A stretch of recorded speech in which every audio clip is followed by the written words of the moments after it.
I'd like for all of you to just stop and think for a moment as to why you continue to believe. Why are you even here, sitting in those pews right now? Why do you choose to come here each and every week to be part of the Catholic faith community? Some of you even show up for daily Mass. Why do you choose to remain a follower of Jesus? Now, most of us might say, well, because I'm a baptized Catholic and raised a Catholic, and this is what I'm supposed to do. Okay, that's nice. We got catechized, learned the commandments, received the sacraments, memorized our prayers, and all those sorts of things. But that's really not what I'm asking.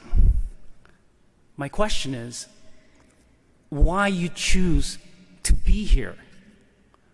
Why you choose to continue embracing, believing, and practicing your Catholic faith?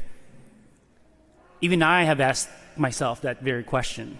Not that I doubt my vocation as a priest. I love being a priest. The reality is, there is not one answer to the questions I pose, because each and every one of us has come here for a variety of very legitimate reasons. Faith itself, which is a gift from God, is shrouded in mystery. It's impossible to fully comprehend the grandeur of God with our limited human understanding. Our God is a God who longs to be sought out. Our questions and wonderings about Him and His creation ought to push us farther into seeking Him. That said, however, it will never be clear as to why some people have deep faith in God while others believe only half-heartedly, and some don't even believe at all. And then you have those who altogether dismiss religion as some kind of a curse on this world. Only God knows why. We don't. In today's gospel, just as in last week's, we see a crowd following Jesus all over the place. Jesus understands their hunger, but knows that it is not a spiritual one. They clearly have not understood the true significance of what Jesus did with those simple loaves and fishes. They failed to see His generous care as a divine gift. Some of the people were probably interested in what He had to say. And I have no doubt that some were hoping to be awed or wowed by one of His miracles. But chances are, many came to see Jesus, wondering what He could do for them. Makes me wonder sometimes if that is the reason so many of us choose to remain believers, or choose to be connected to this thing called church. I can tell you, though, that there is one particular place that we can look to try to figure out the why behind the beliefs and faith that we choose to hang on to. And we don't have to look very far.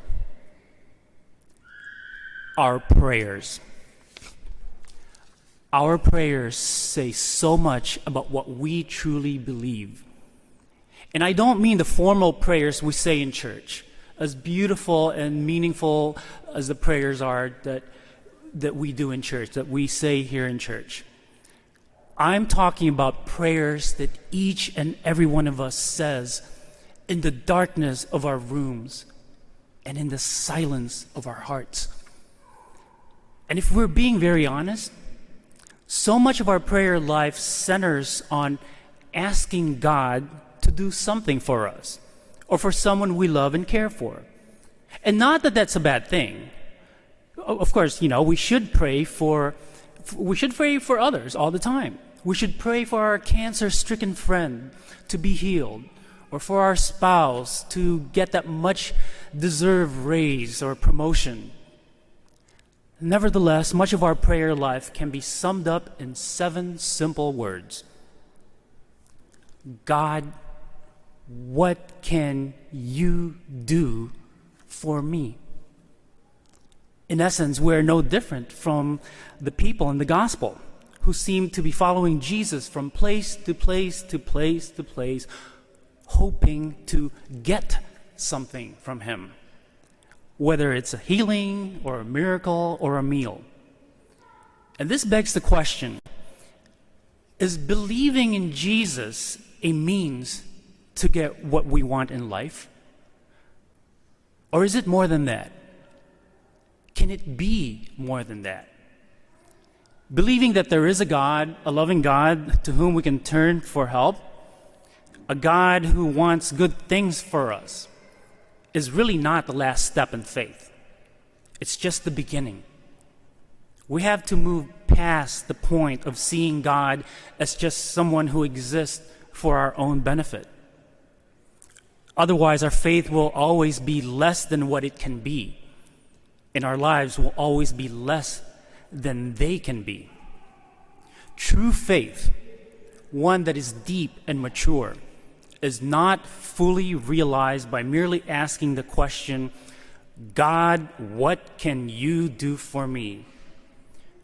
Rather, our faith is fully realized and more authentic when we recognize that God is already blessing us day after day with all that we need, and He will continue to do so into eternity. He loads us with new mercies and benefits more than we bother to realize. The mercy, favor, and goodness God gives us is also intended to be shared among God's people. We are strengthened in our faith, in our relationship with Christ, when we take the journey together with a humble and selfless heart.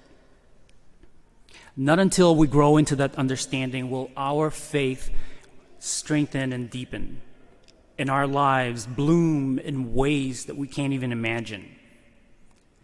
When you reach that point of understanding, you will find yourself asking a more important and more faith-filled and more loving and grateful question.